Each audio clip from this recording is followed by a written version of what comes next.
It says that there are, or have been, 130 million books published. That is, that we know of. And last year in the United States, there were approximately 500,000 new titles published. So if you imagine that sort of acceleration, because that was a doubling in less than 2 years, and we expect that to happen again, and it's happening worldwide because of changes in media, you can only imagine that that 130 million becomes 260 million rather quickly. And what that means is that we get to create those things. And in fact, the assignment for all of you today is really interesting because you are, in reality, the inventors of the future. You're the ones who decide what publishing becomes, and we're in the middle of this incredible sea change. And it's not just in the quantity of books being published, but in the ways that we do it, and as the others have mentioned, also the ways that we write, the ways that we read. Storytelling is changing, and that's quite important. My particular interests have always been in the relationship of small presses to literary culture. And from years ago, I felt that the large-scale, big publishing, not just in the United States, but worldwide, in a way has been like a noose constricting literary culture, because in the interests of commerce, of making money, the decisions have all been toward the lowest common denominators.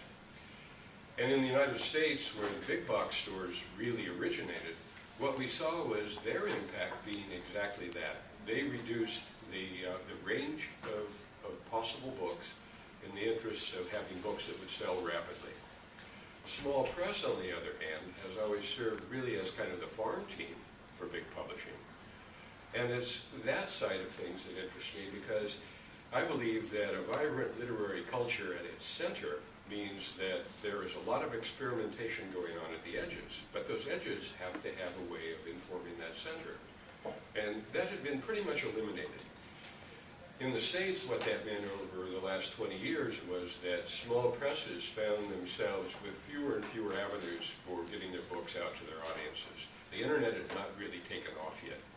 And I read a statistic last week in a piece by a guy named Shatskin. It's called the Shatskin File. And you'll be getting online through your internet a handout that I would have done, but it's too long and we're saving paper. You'll get the citations for these things. Shatskin mentions that as of 2 weeks ago, the big 6 publishers announced that 20% of their total revenues were now ebooks. This is only 5 years after the Kindle. So that's a pretty rapid change, and I think very few of us expected it to happen quite that fast. But it's these technologies, in fact, that are enabling for experimental ideas for new literature to find its way into the marketplace. Now, what we faced there and what I think we face here, and yesterday's bookstore lecture was an example of this, is that we have not seen the end of the loss of bookstores. In the United States, we've gone from 5,000 independent bookstores to fewer than 2,000 independent bookstores in a period of only 15 to 20 years. And the result of that was that it took away the marketplace for that edgy new literature, because that's what most of us in small press depended on. But we see ourselves as culture workers. And what we do, and you may have a specialty in mind as you approach the publishing world, is much more than the sum of those parts that we represent. It's actually a way of bringing together all of this information from the world and delivering it to audiences, giving it the brand identity that Richie was talking about, of finding the audiences that we couldn't find before, and new media have really enabled us to do that. Small presses are proliferating at an extraordinary rate.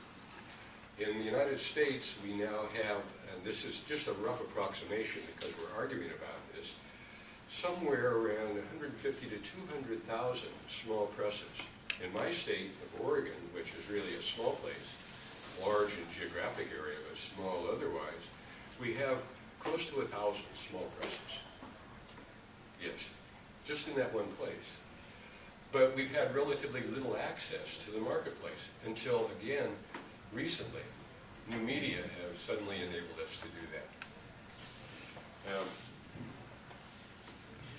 There was another report from an organization called Nielsen Bookscan which in the United States measures what's actually going on at the cash registers in the bookstores. So they've been paying pretty close attention to what has happened.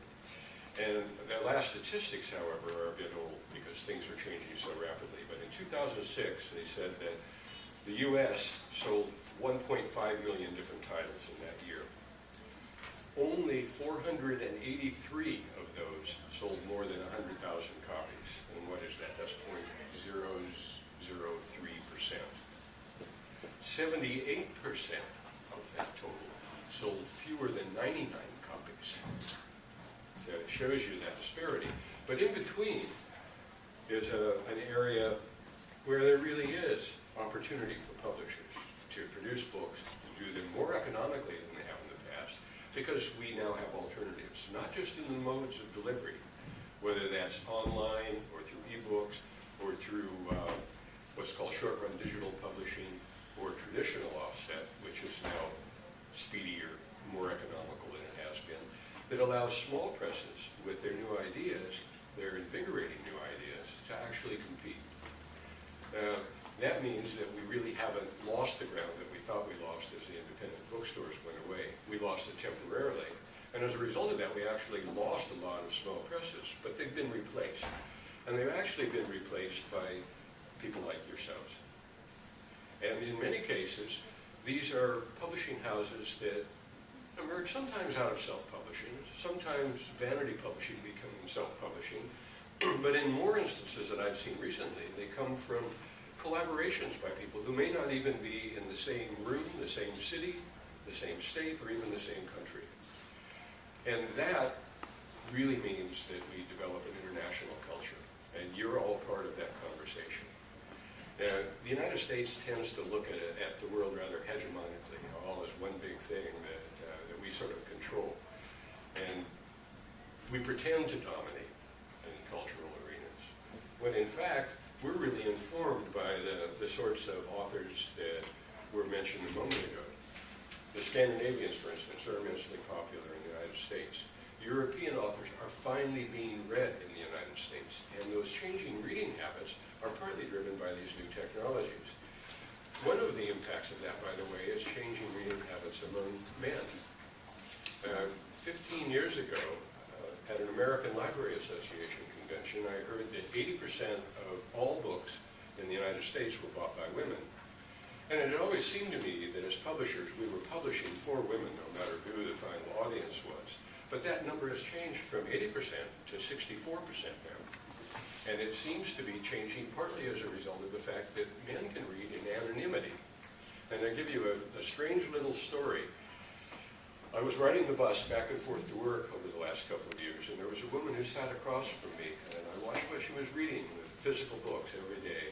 And she was reading romance novels at first, and then she was reading about how to save a marriage, and then how to deal with a divorce, and then how to become the strong new woman, and then she bought a Kindle. And I no longer knew what she was reading.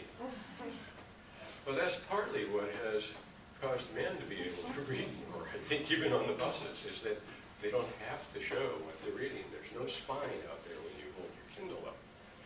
And so that anonymity has allowed readership to change. But for all of you, what this means is changes are only beginning. And what you imagine and what you can project is what is going to be the new possibility. You're going to run circles around all of us. This creative chaos that comes from the dissolution of the old bookstore system, of the old ways of publishing, is really a situation of immense opportunity, really exciting opportunities. And I only wish that I could live another 40 or 50 years to see what you all do with this, because I think you're going to do amazing things. Keep in mind, however, that the kinds of skills that you come out of programs like the ones you're in the UK and here give you the skills that you can apply not just in publishing, but almost anywhere in your culture. You're marketers, you're designers, you're editors, you're probably also writers, you're organizers, and you're thinkers. And keep that in mind, because that's the power that you bring to all of this and to culture. Good luck.